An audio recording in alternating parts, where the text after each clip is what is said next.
सारी facility DDA के द्वारा हमको मिलेंगी। ये प्यास तो बुझानी पड़ती है, चाहे पानी दिल्ली जल बोर्ड दे या हमें खरीद करके पीना पड़े। ये जनता जो है पानी से त्रस्त हो गई है। नलों में सन्नाटा है, गलियों में प्यास भारी है, बूंद बूंद को जनता तरस रही है, ये कैसी लाचारी है।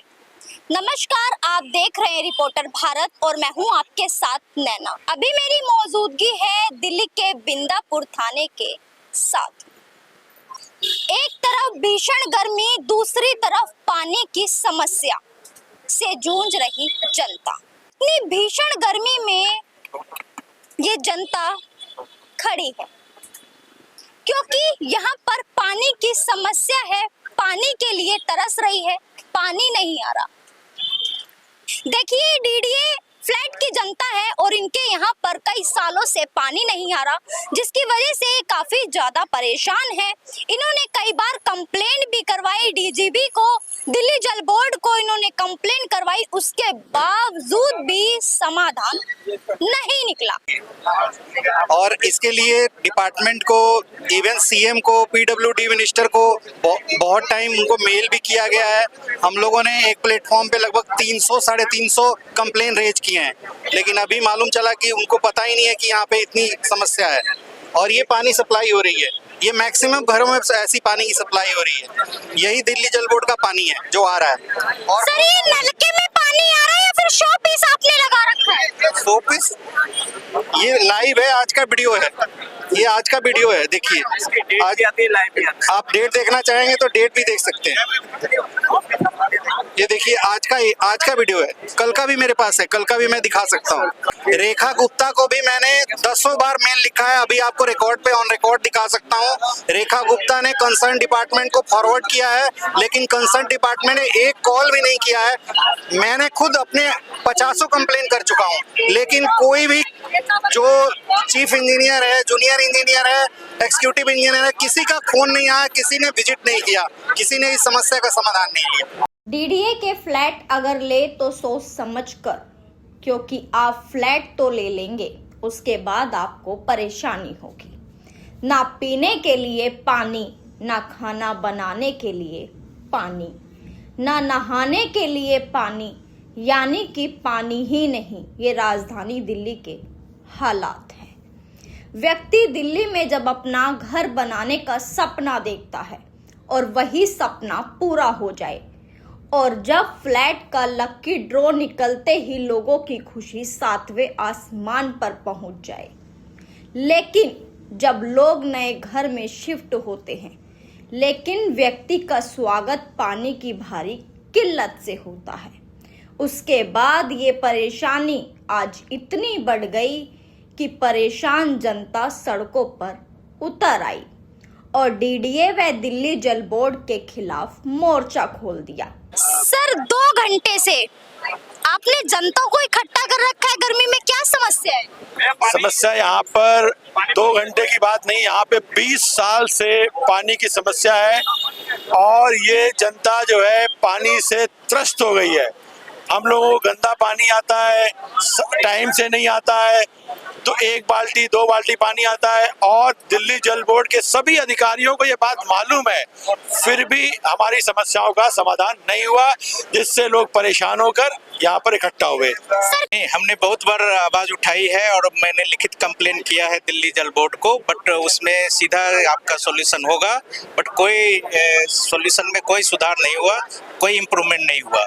और यहाँ पे डेडिकेटेड पाइपलाइन है जो कि आती है मधु बिहार से, यहाँ pipeline, but still the tanker is being provided. Why? My question is why when the dedicated line is there, if puncture is there, that can be repaired and that can be eliminated, and wherever tanker is deployed, nobody knows the where tanker is going and how the mixed water is again getting contaminated. देखिए, सबसे पहले तो जो हम लोग यहाँ पे इकट्ठा हुए हैं आज, सभी को पता है कि पानी की समस्या के लिए खड़े हैं।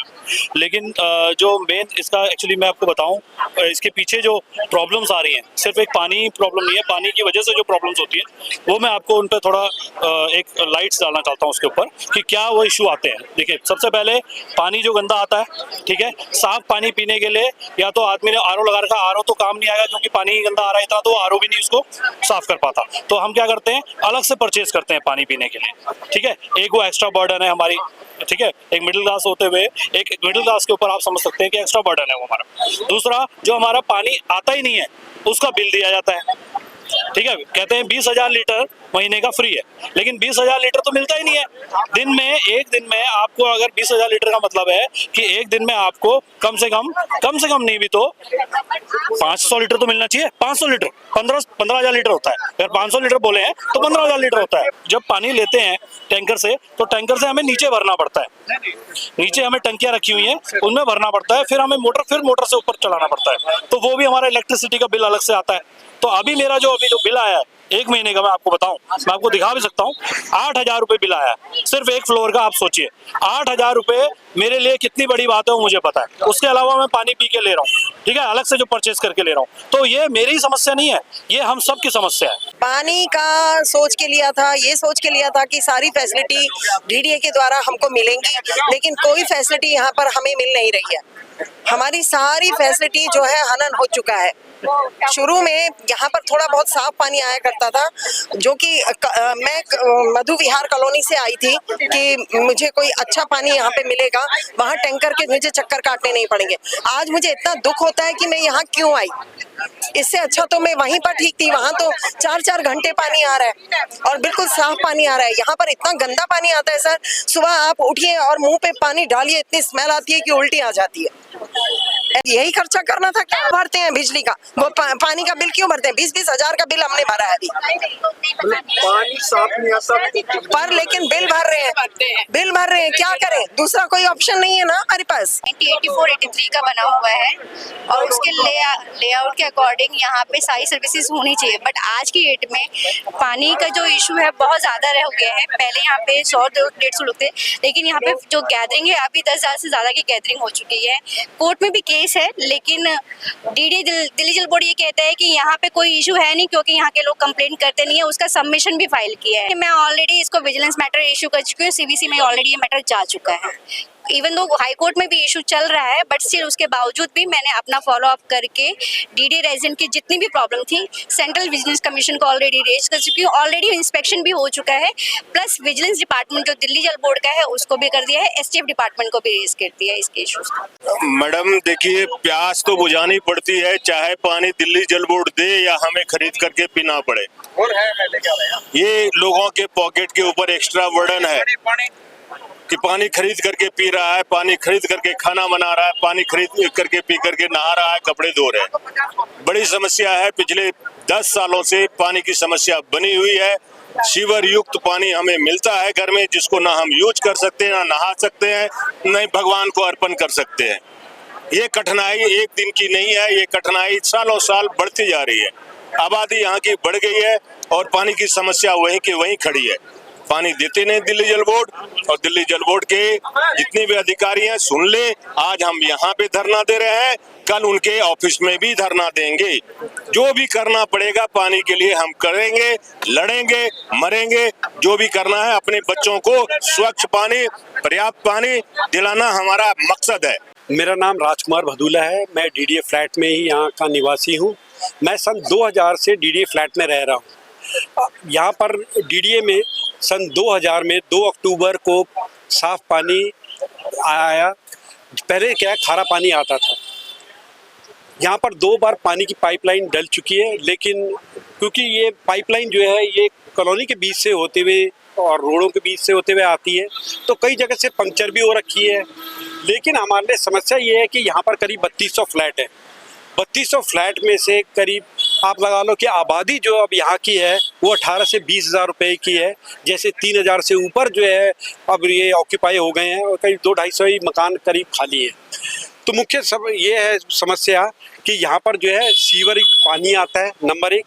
नंबर 2 प्रेशर बहुत ही कम होता है उसके कारण क्या होता है कि जो पीछे की लाइनें हैं और लंबी लंबी लाइनें हैं, वहाँ पर क्या है कि क्योंकि पानी की पाइपलाइन WHO भी बोलती है कि हर 20 साल में बदली जानी चाहिए। इन पाइपलाइन को जो है 30 साल से ऊपर हो चुके हैं और कई जगह जो है पानी की पाइपलाइन फट भी चुकी है, पंचर। आप लोगों ने क्या सोचा, क्या प्लान?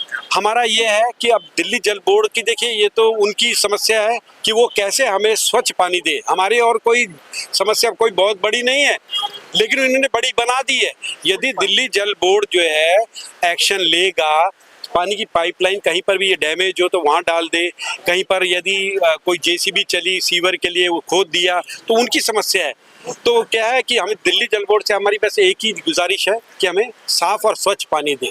2005 के बाद हमारे मैटर को ले जाने वाला हमारा जो एसोसिएशन है वही का उसी का ही कोई आता पता नहीं था, वही कहीं लुप्त था। तो अब जाके हम लोगों ने थोड़ा छिड़काव किया है तो ये अंकुरित हुए हैं। तो लेट्स सी ये अंकुर जो निकले हैं धरती से कितना हमारे लिए काम करते हैं। कोशिश तो ये है कि अब ये सब लोग जो भी आए थे सब यूनिटी बना के रखें, और अगर यूनिटी रही तो जैसा कि पूनम जी ने बोला है, अगर हम यूनिटी बना के रखेंगे तो ऐसा कोई काम नहीं है कि सॉल्व नहीं होगा। भीषण गर्मी है, ऐसी क्या मजबूरी है जो इस गर्मी में टेंट लगा के आप बैठे हुए हैं? मजबूरी है जो दिल्ली जल बोर्ड ने दिया है हमें, नहीं तो हमें शौक नहीं है यहाँ पे आने का। और कारण ये है कि कई सालों से पानी की व्यवस्था यहाँ पे ध्वस्त है। ध्वस्त मीन्स 40 साल हो गए DDO के बने हुए, पाइपलाइन कमजोर हो गई है, लीकेज हो रही है, पानी पहुँच नहीं रहा। पानी पहुँच रहा है तो प्रेशर नहीं है, और पानी पहुँच भी रहा है प्रेशर में तब भी तो उसमें मिलावट है। पानी कैसे पी रहे हैं? पानी छान के पी रहे हैं, या तो बाहर से ला रहे हैं या खरीद ला रहे हैं, तो महीने के कम से कम 4-5 हज़ार जा रहा है, प्लस बीमारियों में भी जा रहा है। तो ये समस्या है हमारे। मैं जो आज इस धरने पे आया हूँ, मैं अपना रेजिडेंस मेरा DDA में D372 में इस नाते आया हूँ। यहाँ पे किसी नेता को नहीं बुलाया गया और ना ही मैंने इस वजह से आज माइक पकड़ा कि कोई एतराज ना करे। और मैं जब यहाँ पे आया तो सबसे हाथ जोड़ के कह रहा हूँ कि भैया मैं रेजिडेंट्स के नाते आया हूँ कि ना कि निगम पार्षद के नाते आया हूँ। यहाँ पे प्रॉब्लम इतनी है कि जेंट्स लोग ड्यूटी पे चले जाते हैं तो पीछे से सबसे परेशानी किसकी होती है? मेरी माताओं बहनों को होती है। रसोई के अंदर बर्तन भी धोने होते हैं, रसोई में काम भी करना होता है, कपड़े भी धोने होते हैं। आदमी ड्यूटी से आएगा, अगले दिन जाएगा, उसको प्रेस करे, कपड़े मिलने चाहिए, धुले हुए कपड़े मिलने चाहिए, नहाने के लिए भी परेशानी बहुत ज़्यादा है। और पानी की खास तौर से इतनी परेशानी है कि यहाँ तो ऐसे लग रहा है जैसे जैसे कॉलोनी के अंदर रह रहे हो। ये हालत है इस कॉलोनी की। और कभी ये डबल टैंकर भी चलवाए थे तो ये मैंने चलवाए थे, क्योंकि यहाँ लोग कहते थे 2 बार पानी के लिए नहीं आता, तो मैंने शाम के लिए चलवाए थे टेम्परेरी। लेकिन मैं आज आपको कहना चाहता हूँ जो टैंकर आते हैं, इस टैंकर को तुम UGR कमान 2 में क्यों नहीं डालते? आप वहाँ डालो और यहाँ से एक लाइन डाल दो नई 8 इंची की। जो पानी हमें टैंकरों से दे रहे हो ये पाइपलाइन के थ्रू आ जाएगा, कोई दिक्कत नहीं होगी। मोटरों की कैपेसिटी बढ़ा दो। यहाँ पे द्वारका में भी सोसाइटियों में इसी तरह पानी आता है टैंकी से और फिर घर जाता है। बिल्कुल ऐसे आता है। द्वारका का हिस्सा ही DDA है, तो फिर DDA में क्यों नहीं ऐसा? नहीं, यहाँ से भेदभाव किया जा रहा है ना। यहाँ तो आप लगा लो ये द्वारका का पार्ट है, और मेरे हिसाब से सेक्टर 7 के नाम से कागज है पहले, और यहाँ पे उद्घाटन ही यहीं से हुआ था द्वारका का। से पहले ये DDA बना था जी, द्वारका बाद में बना। हाँ जी। फिर इसके साथ ध्यान ना देने का कारण क्या है? देखो कुछ तो क्या है कि हमारे यहाँ लोग थोड़ा सा भेदभाव से चल रहे हैं। कुछ हमारे BRW में ताकत नहीं है, नहीं तो 2-4 बार जाके इनके दफ्तर पे झंडे वाला और वहाँ पे हाय करें, वहाँ घेराव दें तो पानी हर हालत में आएगा। पानी क्यों नहीं आएगा? औरों को भी तो मिल रहा है, पूरे DDA को, पूरी द्वारका को मिल रहा है। कॉलोनियों में सब में पानी 1.5, 2-2 घंटे, 3-3 घंटे पानी आता है। लेकिन सारे मेरे वार्ड में सबसे ज्यादा बिंदापुर पॉकेट 3 DDA फ्लैट है जब पानी के लोग तरस रहे हैं। यहाँ क्या है 10 आदमी को पानी मिल गया, 90 आदमियों को फिर भी पानी नहीं मिल रहा। और यहाँ तो ये लगा लो हमारा MLA तो भाई नजर ही नहीं आता है कि कभी यहाँ MLA चुना था। लोगों को पूछोगे MLA आया था, वो रात के टाइम आता है, किसी का जन्मदिन हो, किसी की शादी हो तो उसमें रात को चुपचाप निकल जाता है, दिन में नहीं आता है। और वो अपनी आँख छिपाता रहता है, लोगों से जवाब नहीं देता वो। और मैं तो यही कहूँगा कि हमें पानी चाहिए, नहीं देंगे पानी तो हम अभी जल्दी विधायक के यहाँ मटके भी फोड़ेंगे और झंडे वालान का घेराव भी करेंगे, लेकिन पानी लेकर रहे। रेगिस्तान इसलिए कहते थे कि वहाँ पानी नहीं था। अरे आज तो राजस्थान में भी पानी आ गया। राजस्थान को रेगिस्तान ना कहे, अब तो इस DDA पॉकेट 3 बिंदापुर को रेगिस्तान कहे तो बेहतर रहेगा, जहाँ पे पानी नहीं आता।